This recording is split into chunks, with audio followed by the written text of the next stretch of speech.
Ayo, segera download Quran Tadabbur, tafsir dalam genggaman Anda.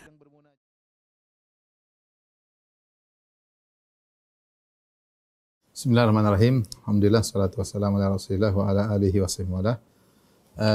Rekan-rekan yang dirahmati Allah Subhanahu wa taala, pada kesempatan kali ini kita akan bahas tentang permasalahan al-akhdhu bila iwad. Al-akhdhu bila iwad maksudnya kita mendapat atau menggunakan sesuatu tanpa ada barteran, ya. Kalau beli kan kita ambil, kita bayar. Ini sekarang kita mendapat sesuatu tanpa pembayaran. Itu ada dua klasifikasi.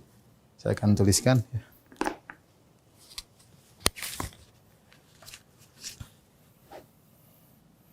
Al-akhdhu bila iwad, yaitu gampangannya adalah mengambil tanpa mendapat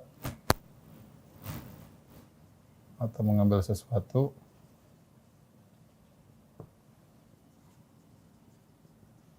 tanpa bayaran, ya, tanpa barteran. Barter atau bayaran. Baik. Ini terbagi menjadi dua.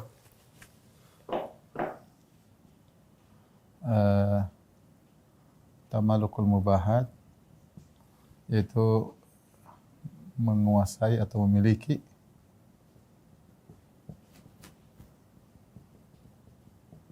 Perkara-perkara yang tidak dimiliki orang lain. Insyaallah nanti kita jelaskan. Kemudian yang kedua adalah mengambil atau menggunakan dari milik orang lain.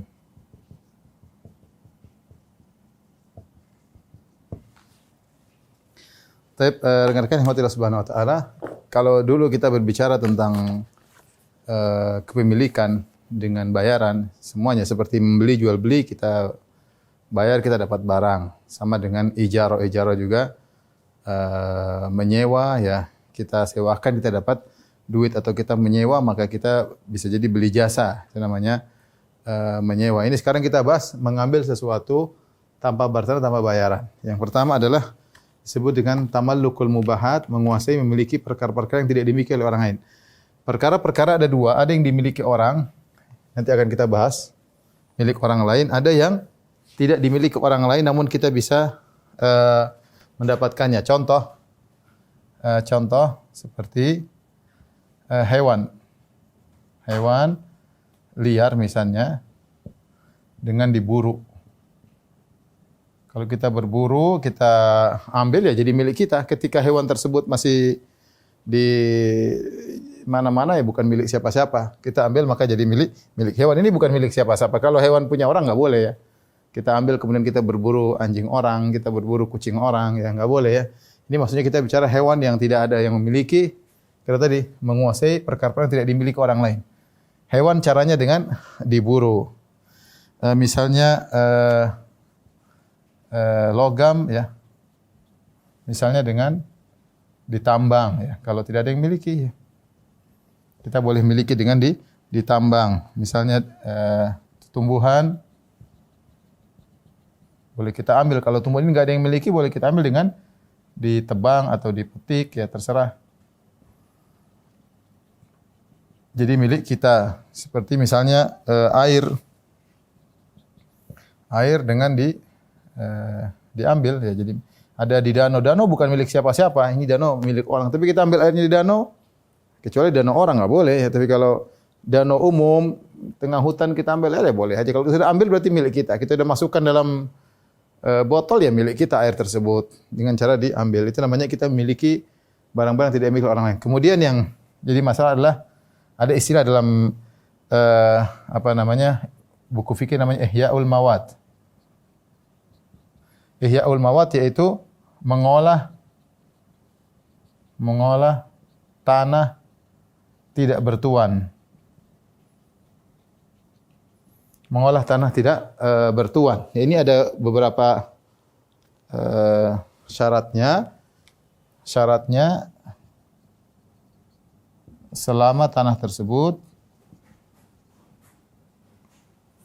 selama tanah tersebut tidak berkaitan dengan kemaslahatan umat.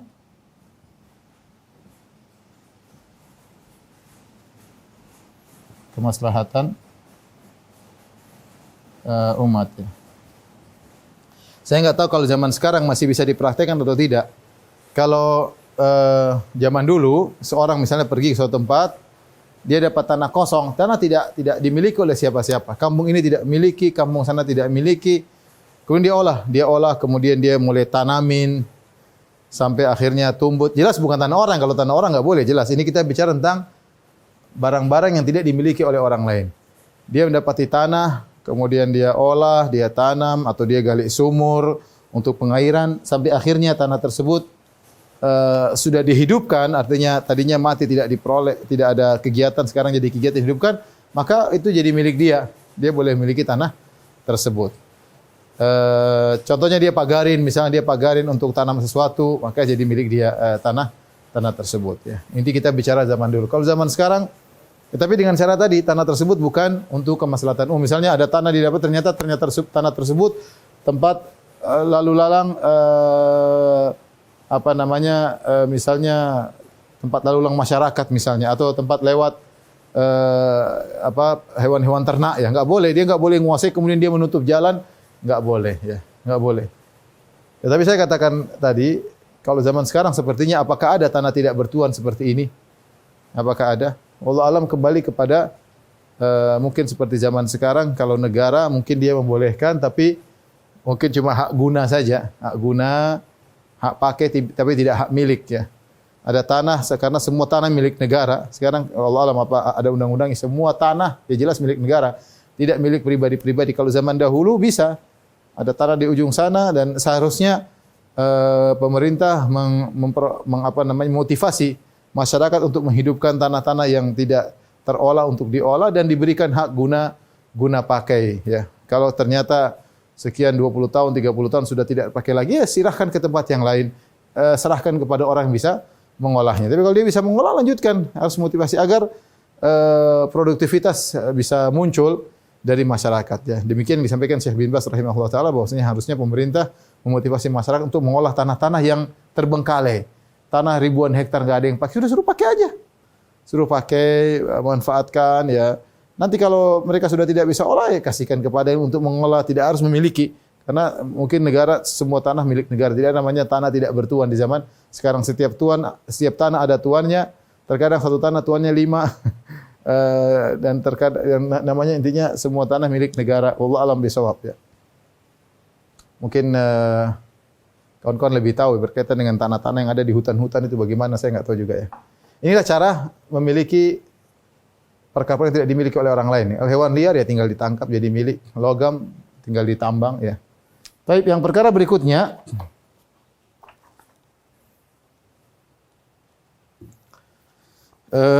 perkara berikutnya adalah mengambil atau menggunakan dari milik orang lain. Sekarang milik orang lain tapi bisa berpindah kepada kita dengan cara-cara yang benar, dengan cara yang salah, ya. Kita bisa bagi dua, ya. Dengan cara tidak benar, pindah. Ya, dan itu juga beberapa modelnya, seperti misalnya sarikoh, mencuri, kemudian namanya merampas, ya. Kemudian ya semuanya dan lain-lain yang semakna dengan ini, ya. Ini namanya mengambil hak orang dengan cara yang tidak benar, ya. Adapun dengan cara yang benar,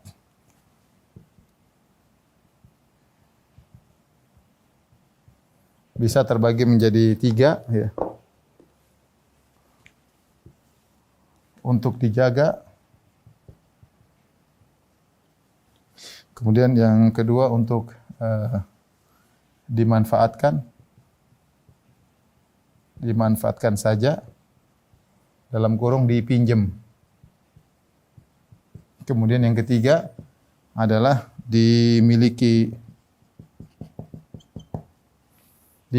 dengan berbagai macam cara, misalnya di antaranya adalah dengan hadiah mendapat hadiah, kemudian dengan zakat, kemudian ghanimah, kemudian misalnya luqatah, kemudian yang sudah dibuang,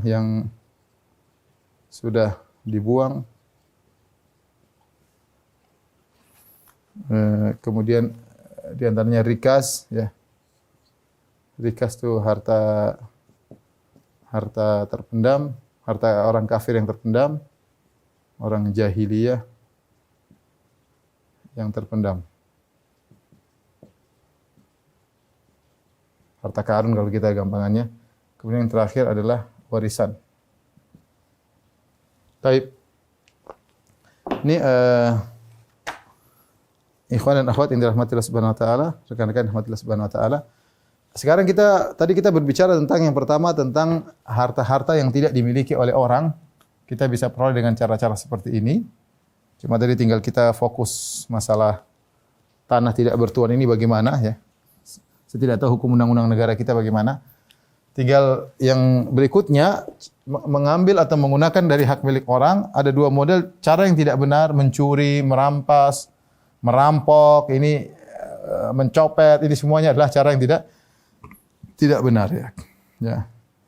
Kalau mencuri maka harus dikembalikan, merampas juga harus dikembalikan. Misalnya kalau ada seorang merampas kambing orang lain atau merampas mobil orang lain, ya, maka dia tanggung jawab kalau ternyata mobil tersebut mengalami kerusakan dan dia kemudian diketahui atau dia bertobat, maka dia harus kembalikan sesuai dengan nilai ketika dia rampas, ya. Sama ketika dia merampas atau mencuri onta orang, ternyata onta tersebut menjadi kurus, tadinya gemuk menjadi kurus, maka nilainya jadi turun. Dia kembalikan, dia harus bayar nilai perbedaan tersebut, al-farq atau arsya. Seperti misalnya seorang mencuri mobil, dia curi sampai setahun. Ternyata setelah setahun, ya sudah, nilainya sudah jatuh dan yang lain dia tanggung jawab. Dia tanggung jawab, ya. Itu contoh. Intinya dia harus kembalikan. Mencuri pun demikian. Kalau bertobat tidak bisa bertobat saja, harus mengembalikan barang yang sudah dia curi, ya. Yang paling parah adalah ketika mencuri harta milik negara, ya, seperti korupsi dan yang lainnya. Harta tersebut berasal dari orang-orang warga dengan bayar pajak dan yang lainnya, kemudian dia curi, maka ini urusannya repot di akhirat kelak. Tapi adapun dengan cara yang benar, ada untuk dijaga namanya wadi'ah. Namanya al-wadi'ah. Kalau dimanfaatkan namanya al-i'arah, ya, atau al-isti'ar, atau sebut ariyah, al-ariyah. Adapun wadi'ah, yaitu disunahkan kita membantu orang ketika ada orang memberikan titipan kepada kita, maka kita menerima titipan tersebut, ya.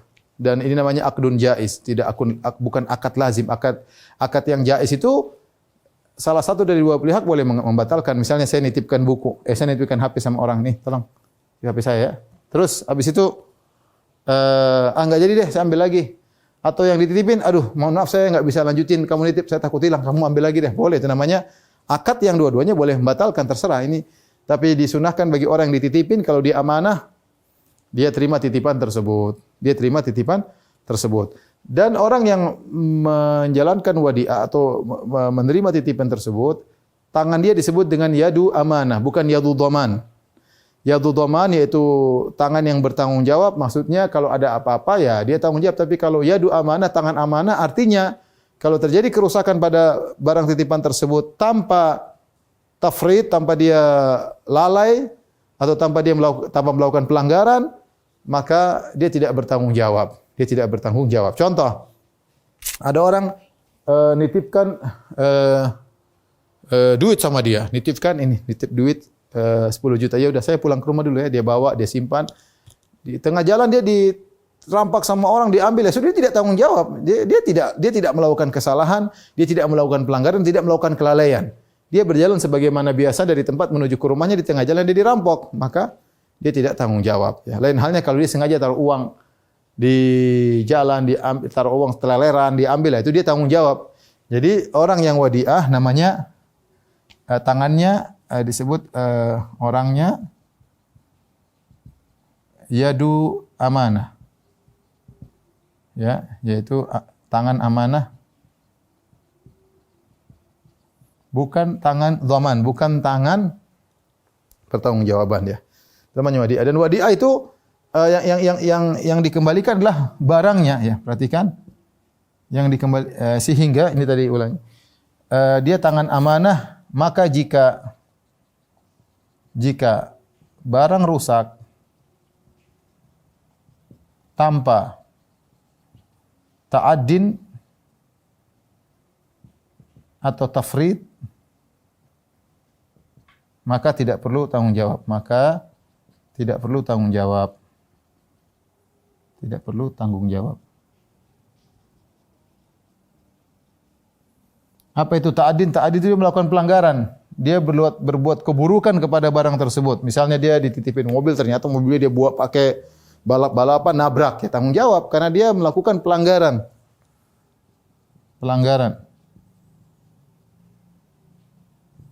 Adapun tafrid maksudnya meninggalkan yang harus dia lakukan. Tarku ma yambaghi. Meninggalkan itu lalai, bahasa kita lalai. Mobil misalnya ternyata dia parkir, dia taruh kuncinya di situ, dia tidak matikan. Orang datang kemudian bawa lari. Ya kalau di Saudi mungkin aman, kalau di sini enggak. Di Saudi sering kita lihat mobil diparkir, kuncinya masih di situ, nyala, kacanya terbuka, HP-nya di situ. Saya berapa kali lihat dan tidak ada yang nyuri. Ya. Tapi kalau di Indonesia begitu, jangankan dibuka gitu, terkunci saja bisa hilang mobil. Jadi kalau dia ternyata menjaga barang itu, dia kan berbuat baik. Dia orang amanah. Dia berbuat baik. Kalau dia tidak melakukan pelanggaran, tidak melakukan kelalaian, kemudian barangnya hilang, maka dia tidak bertanggung jawab. Tidak perlu bertanggung jawab karena yadu amanah. Baik. Perkara yang perlu kita perhatikan pula bahwasanya wadi'ah itu yang disimpan barang, bukan nilai ya, bukan nilai. Dan yang dikembalikan juga barang. Barang yang sama. Ini untuk membedakan dengan hutang. Kalau hutang, yaitu yang di hutang beda, hutang kasusnya beda.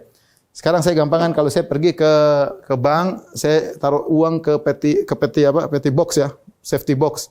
Ketika saya taruh uang 1 miliar misalnya, simpan itu berarti wadi'ah, saya nitip uang tersebut di bank tersebut ya. Entah saya bayar nanti berarti saya gaji atau tidak, tapi intinya saya simpan itu wadi'ah, titipan kepada dia. Lain halnya kalau saya simpan uang 1 miliar tersebut dalam tabungan, saya masukkan rekening, nah bank tidak memegang barang tersebut, tapi bank memegang nilai.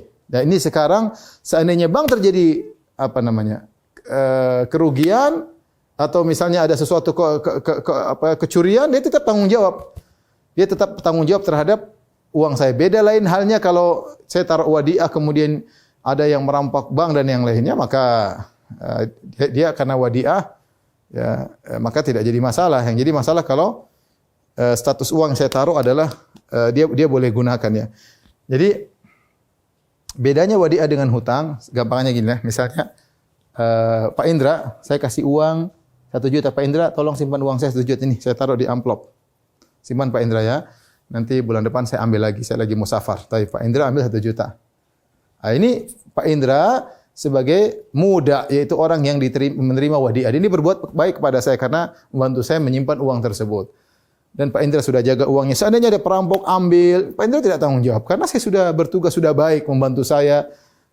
Sudah simpan uangnya baik-baik, ternyata saya dirampok atau dicopet, itu Pak Indra tidak tanggung jawab. Karena Pak Indra wadi'ah. Lain halnya kalau Pak Indra taruh uang sembarangan dicuri ya tanggung jawab. Tapi berbeda dengan ketika uang tersebut berubah menjadi status hutang. Bagaimana ceritanya? Saya taruh uang 1 juta di Pak Indra, terus minggu depan Pak Indra telepon, Ustaz, ini 1 juta saya pakai dulu ya. Saya pakai dulu ya. Ayo pakai aja. Ya. Titipan saat iya. Ketika Pak Indra boleh pakai uang tersebut bukan lagi wadi'ah, tapi menjadi hutang. Karena Pak Indra tidak akan mengembalikan zatnya, tapi Pak Indra bertanggung jawab dengan nilainya. Ya, nilai. Berarti Pak Indra 1 juta tadi sudah Pak Indra statusnya boleh dipakai, maka itu sudah menjadi hutang dalam syariat. Karena bukan wadi'ah lagi. Sehingga kalau ternyata 1 juta tersebut Pak Indra baru pakai 300 ribu, di tengah jalan Pak Indra dirampok, 700 ribunya dicuri, tetap Pak Indra harus kembalikan 1 juta kepada saya. Karena tangannya sudah berubah, bukan lagi tangan amanah, tapi tangan doman, tangan pertanggungjawaban. Orang yang punya hutang sama kita, dia harus kembalikan. Bukan barang, tapi nilainya ya. Beda kalau kita titip uang 1 juta, ya dia harus kembalikan 1 juta tersebut. Dan kalau ada yang merampok dia, karena ini titipan, maka dia tidak bertanggung jawab. Tapi kalau dia pinjam, 1 juta tadi dia pakai, ya statusnya dia boleh pakai, berarti itu adalah hutang. Ya. Oleh karenanya yang saya sampaikan kenapa di sini, uang yang kita simpan di bank itu bukan wadiah. Kalau ini penting masalah riba ya. Uang yang kita simpan di bank itu bukan wadiah, tetapi dia adalah qardun, yaitu hutang. Kenapa dibilang hutang? Karena uang kita boleh dipakai, boleh diolah oleh bank tersebut. Bukan zatnya yang dikembalikan, tapi memang nilainya yang dijaga oleh bank tersebut adalah nilainya ya. Sehingga kapan kita pingin kita minta maka dikembalikan nilainya, bank bertanggung jawab dan dia boleh menggunakannya. Nah, barang yang kita titip dan dia boleh menggunakannya dan barang tersebut menjadi berkurang, itu namanya hutang, bukan wadiah ya. Ini perlu dibilang. Jadi wadiah dengan hutang ada 2 bedanya ya. Coba diulang ya. Beda antara wadiah dan hutang. Beda antara wadiah sama hutang. Kalau wadiah zat barangnya yang disimpan, zat barangnya. Kalau itu hutang nilainya, nilai barangnya. Boleh digunakan oleh yang berhutang. Kemudian tangannya tangan tanggung jawab, ya. Tangan tanggung jawab. Dalam bahasa ini yadu dhaman. Adapun kalau wadiah tangan amanah. Yadu amanah. Ini kira-kira ya. Taib itu berkaitan dengan wadiah, tentu beda dengan hutang ya. Taib. Berikutnya al-ariyah. Al-ariyah artinya kita meminjamkan barang untuk dimanfaatkan. Meminjamkan barang untuk misalnya pinjamkan mobil, dia boleh manfaatkan ya. Kita hanya memanfaatkan barang-barangnya tidak kita miliki. Sama, bilang tidak kita miliki, tapi yang kita miliki adalah manfaatnya, maka disebut dengan pinjaman. Dan pinjaman itu al-ariyah muaddah. Kata Nabi, namanya barang pinjaman harus dikembalikan sebagaimana seutuhnya. Ya. Kalau kita pinjam ternyata terjadi kerusakan, kita tanggung jawab. Beda halnya kalau kerusakan tersebut kerusakan normal. Misalnya, saya pinjam baju antum 2 tahun. Boleh pinjam baju saya pakai 2 tahun. Setelah 2 tahun ternyata bajunya mulai lusuh, ya wajar itu. Ya saya tidak perlu tanggung jawab ya, tapi beda kalau saya pinjam baju kemudian saya robekin, ya saya harus tanggung jawab karena itu bukan kerusakan yang normal ya. Tapi kalau saya pakai mobil, saya pakai 6 bulan kemudian ternyata kampasnya mulai kurang, saya nggak perlu tanggung jawab karena dia sudah ketika dia mengizinkan saya pinjam mobil, namanya mobil dipakai seperti itu. Ya, seperti itu ya. Intinya kita pinjam sesuatu harus dikembalikan sebagaimana seutuhnya. Orang itu sudah berbuat baik sama kita, maka kita kembalikan dengan cara yang baik pula. Kalau terjadi perubahan pada barang tersebut, yang bertanggung jawab adalah yang minjem ini. Taib, ini untuk dijaga, untuk dipinjam. Nah, sekarang untuk dimiliki banyak modelnya. Untuk dimiliki banyak modelnya ya. Contoh yang pertama, ghairu marghub bih, yang sudah dibuang atau tidak diminati lagi, dibuang atau tidak diminati. Contoh, kita lewat di depan rumah orang tersebut sudah televisinya dia taruh di depan rumah, jadi enggak dibuang, sudah dibuang ya. Sudah kita boleh ambil, dia sudah tidak minat lagi. Kita boleh ambil, kita perbaiki milik kita. Enggak usah minta izin sama dia saja, tidak perlu ya. Saya pernah makan di Al-Baik di Madinah. Dan biasa orang-orang Arab kadang mereka makan mereka tidak habis, sering makan banyak mereka tidak habis, mungkin karena semangat ternyata tidak bisa kasih habis. Nah, saya dapati ada sebagian orang dari sebagian negara ya Waktu saya kebetulan situ ada dia sekeluarga, dia nunggu orang Arab pergi, dia ambil itu al-baiknya. Dia kasih anak istrinya. Tapi dia pergi diam-diam, seakan-akan dia beli atau apa, dia ambil disusun lagi, dia taruh sama anak istri. Entah anak istrinya tahu atau tidak, maksudnya dia sengaja ke situ untuk ngambil sisa-sisa makan orang. Dan itu tidak mengapa karena orang yang sudah makan tersebut sudah tidak pingin lagi. Sudah tidak pingin lagi sehingga dia taruh di situ, tidak pingin lagi, boleh diambil. Kalau diambil apa minta izin tidak perlu, karena dia sudah buang gampangannya. Ini boleh kita ambil, tadinya milik orang, kita ambil untuk kita miliki. Sampai Syekh bin Baz bin rahimahullah berfatwa juga tentang bagaimana makanan yang diletakkan di kuburan-kuburan, sajian-sajian yang diletakkan di patung-patung, ya misalnya itu kan dia udah taruh situ ada ayam, ada buah-buahan, ada nasi goreng. Kalau ayamnya nggak boleh karena ayamnya dipotong untuk selain Allah. Tapi kalau nasi gorengnya, buah-buahannya boleh diambil nggak? Hukum asalnya boleh, sudah dibuang kok.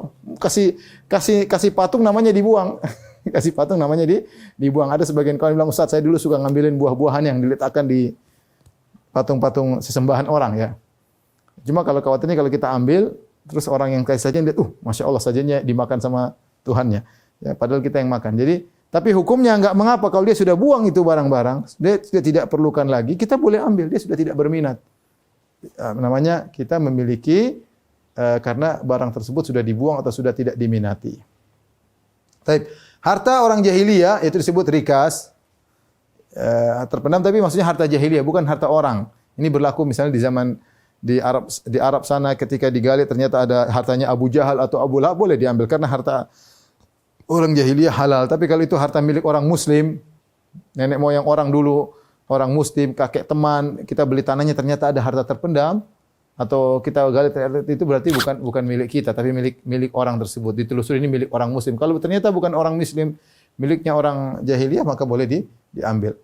Contohnya juga hadiah. Nah, hadiah ini apa bedanya hadiah sama sedekah? Kalau sedekah, seorang ketika memberi sedekah niatnya untuk mendekatkan diri kepada Allah. Secara umum dia ingin mendekatkan diri kepada Allah, makanya dia kasih orang miskin, dia tidak peduli siapa miskin tersebut.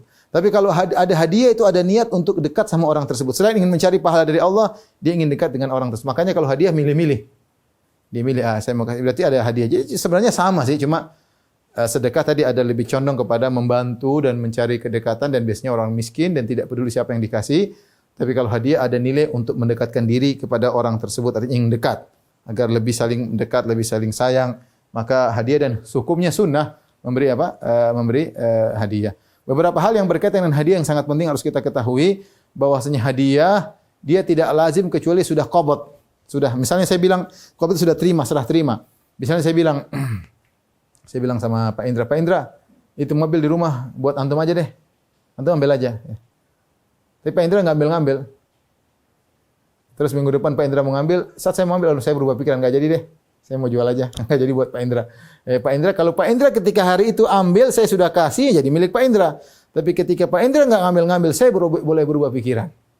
Jadi itu terjadi pada Abu Bakar dan Aisyah. Ketika Abu Bakar meninggal, Abu Bakar mengatakan, Aisyah, ingatlah engkau harta yang pernah saya berikan kepada engkau. Seandainya kau ambil dulu, sudah selesai. Tapi karena kau tidak ambil, hadiah tersebut saya jadikan warisan saja. Jadi harta warisan. Tidak jadi hadiah khusus buat Aisyah. Padahal sebelumnya Abu Bakar sudah kasih, tapi Aisyah nggak ngambil-ngambil. Sudah akhirnya Abu Bakar berubah pikiran, tidak jadi masalah. Jadi kalau hadiah belum dikobat, belum diterima, maka masih bisa dirubah status, bisa dibatalkan oleh orang pemberi hadiah dan yang lainnya. Kalau sudah dikasih, sudah diterima, diambil lagi, maka itu seperti anjing yang yarji'u fi qai'ihi, seperti anjing sudah muntah kemudian dia jilat lagi muntahnya. Itu perkara yang menjijikkan, ya, perkara yang menjijikkan. Jadi kalau hadiah cuma ngomong, belum sempat ada serah terima, maka belum lazim. Tapi kalau sudah diterima, maka tidak boleh diambil kembali. Kalau ngambil kembali, maka sama seperti anjing yang menjilat kembali muntahnya. Berikutnya berkaitan dengan hadiah, yang penting juga bahwasanya hadiah kepada ahli waris. Kita punya ahli waris, misalnya kita punya anak 2, kita punya istri 2, kita punya, ya misalnya, berarti anak kita punya warisan, anak laki perempuan, istri kita 2 dapat warisan. Berkaitan anak-anak, ahli waris anak-anak.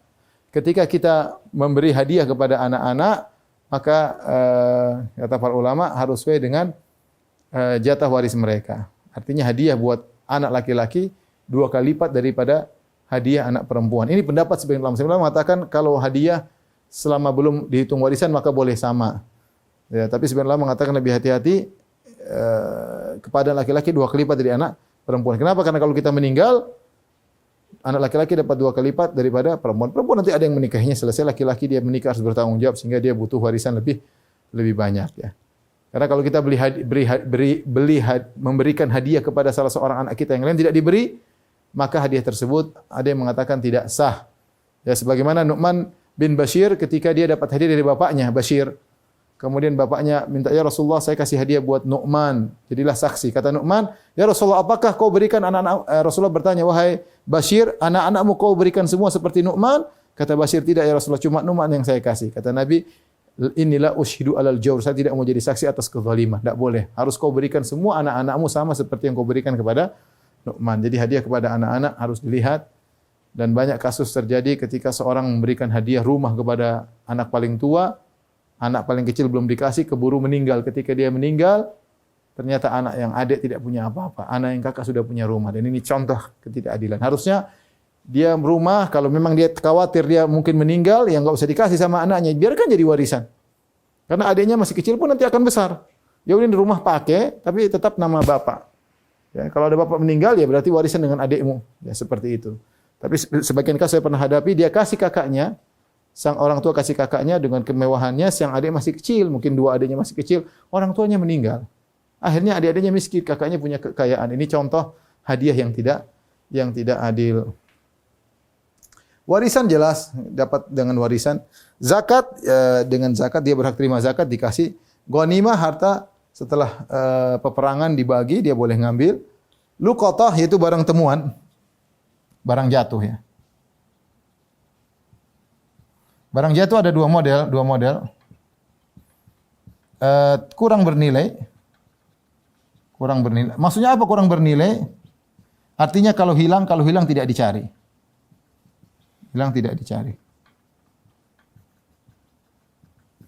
Yang bernilai, yang kedua yang bernilai.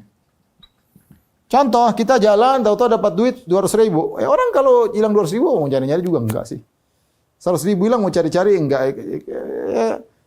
Sedikit lah 100.000 apalagi Jakarta ya. Ya sudah ambil aja enggak apa. Jadi milik kita enggak perlu kita kasih pengumuman. Tapi kalau yang hilang misalnya 10 juta, 20 juta lain cerita.